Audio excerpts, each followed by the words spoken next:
दोस्तों आज की वीडियो में बात करेंगे यूको बैंक स्टॉक ऊपर। स्टॉक में लगभग शुक्रवार को 2.23% की गिरावट देखने को मिल रही है। स्टॉक में अचानक से तेजी आई, उसके बाद स्टॉक में गिरावट देखने को मिल रही है। कंपनी के Q3 के नंबर और साथ में कंपनी के फाइनेंस अपडेट, इन सब के ऊपर बात करेंगे। लेकिन उससे पहले यदि आप लोगों ने चैनल को सब्सक्राइब नहीं किया, प्लीज चैनल को सब्सक्राइब करें, क्योंकि आप लोगों का सपोर्ट मुझे और मोटिवेट करता है ताकि आप लोगों के लिए और अच्छी वीडियो और अपडेट लेके आ सकूँ।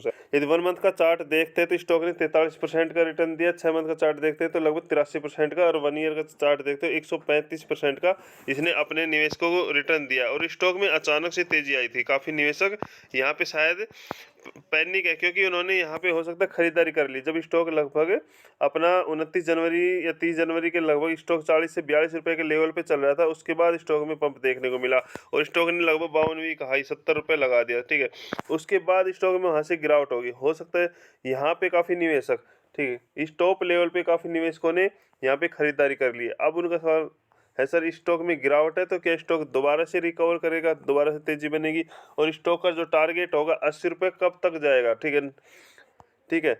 तो ये चीज़ें हमें फाइनेंस और Q3 के नंबर देखने पे पता लगेगी कि स्टॉक में अचानक से तेजी आई, क्यों आई।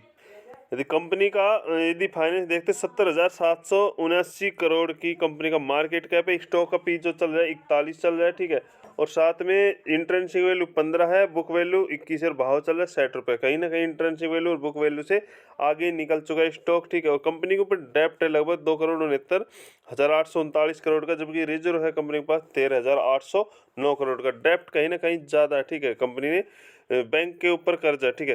तो टोटल एसेट भी है, ठीक है। टोटल एसेट को देख के कंपनी को या बैंक को इस पे यहाँ पे लोन वगैरह मिल जाता है। तो ये कोई इतना नेगेटिव पॉइंट नहीं है, बैंक के ऊपर इतना कर्जा रहता है। बट प्रोमोटर होल्डिंग भी कंपनी बैंक के पास लगभग 95% से ज़्यादा है।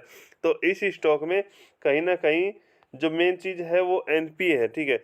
और कंपनी का जो Q3 का नंबर है, तो कंपनी का जो Q3 का नंबर आया था यहाँ पे कंपनी को 5552 यानी कि 5,552 करोड़ की कंपनी की सेल्स रही है, ठीक है, रेवेन्यू जनरेट किया है।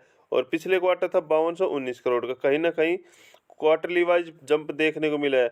और ईल्ड वाइज देखें तो पिछले यदि सालाना 4627 करोड़ का था, तो वहाँ से भी जंप देखने को मिला। तो दोनों चीज़ों में जंप देखने को मिला है। और यदि कंपनी का नेट प्रॉफिट की बात करें तो कंपनी ने नेट प्रॉफिट में भी अच्छा जंप दिखाया है, सर। तो यहाँ पे जो पिछले क्वार्टर 402 करोड़ था, तो इस बार 503 करोड़, कहीं ना कहीं 100 करोड़ प्लस होता हुआ दिखाई दिया। हाँ, यदि ईयरली वाइज देखते तो पिछले ईयर 653 करोड़ था, तो वहाँ से थोड़ी सी गिरावट देखने को मिल रही है, सर। और एनपीए वगैरह की बात करी थी, एनपीए यहाँ पे कहीं ना कहीं बैंक ने कम किया, सर। इसका भी फायदा, एनपीए होता है नॉन परफॉर्मेंस एसेट, यानी कि बैंक जो लोन प्रोवाइड कराता है, ठीक है, लोन प्रोवाइड कराता है तो उतना कितना रिकवर कर रहा है, या तो कितना रिकवरी उसमें देखने को मिल रही है। तो ये सारी चीज़ें यहाँ पे बैंक ने दे रखी है। इससे क्या होता है कि जितना एनपीए कम होगा, सर देखो यहाँ पे बैंक का जो एनपीए है कम होता हुआ दिखाई दे रहा है, ठीक है। 1 पॉइंट यहाँ से देखो, पिछले क्वार्टर 1.29, फिर 1.18 और फिर 1.111 और फिर 0.98%, यानी एनपीए में गिरावट हो रही है। तो इससे एक फ़ायदा कंपनी को क्या होता है कि बैंक को क्या होता है कि इससे कंपनी को या बैंक को जो भी नेट प्रॉफिट है वहाँ पे मार्जिन ज़्यादा मिलता है, सर, ठीक है। तो इस कारण से स्टॉक में तेजी देखने को मिली थी। Q3 के नंबर बेस्ट थे इस बार, ठीक है। एनपीए में गिरावट देखने को मिली थी। और स्टॉक में अभी सेलिंग प्रेशर लगा, 62,847 क्वांटिटी का सेलिंग प्रेशर लगा हुआ है 59 के भाव पे। यानी कि निवेशक यहाँ पे सेलिंग करने में लगे हुए हैं, खरीदार नहीं है, यहाँ पे बेचने वाले लाइन में लगे हुए हैं। तो स्टॉक में गिरावट का कारण है, सर। और जो अभी 1,35 यहाँ पे 1,35,32,627 क्वांटिटी शुक्रवार को ट्रेड की गई, जिसमें 40,79,000 986 सॉरी 40,79,986 क्वांटिटी डिलीवरी बेस पे उठाई गई, जिसका परसेंटेज निकल के 30% निकल के आता है। तो जिसके पास स्टॉक होल्ड करो। और टारगेट तो अभी देखो स्टॉक में गिरावट होगी, स्टॉक का जो सपोर्ट वगैरह देखें, यदि हम 30 मिनट का चार्ट लेते हैं तो स्टॉक का जो पहला सपोर्ट मिल रहा है यहाँ पे लेके चलते हैं, तो ये सपोर्ट हमारा लगभग 57.5 का, ठीक है।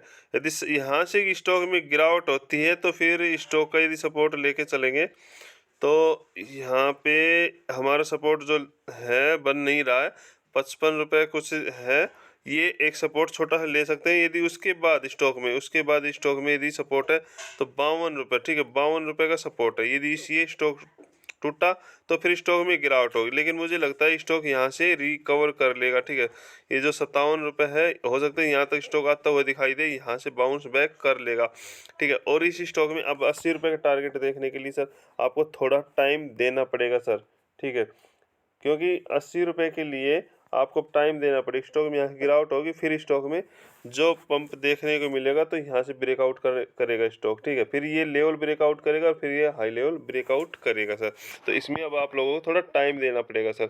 और जिसके पास है ओनली होल्ड रखो, यदि लॉन्ग टर्म के लिए है तो होल्ड रखो, ठीक है। और शॉर्ट टर्म वाले भाई, शॉर्ट टर्म वाले इस स्टॉक में ऐसी तेजी पे आप बाइंग मत किया करो, ठीक है।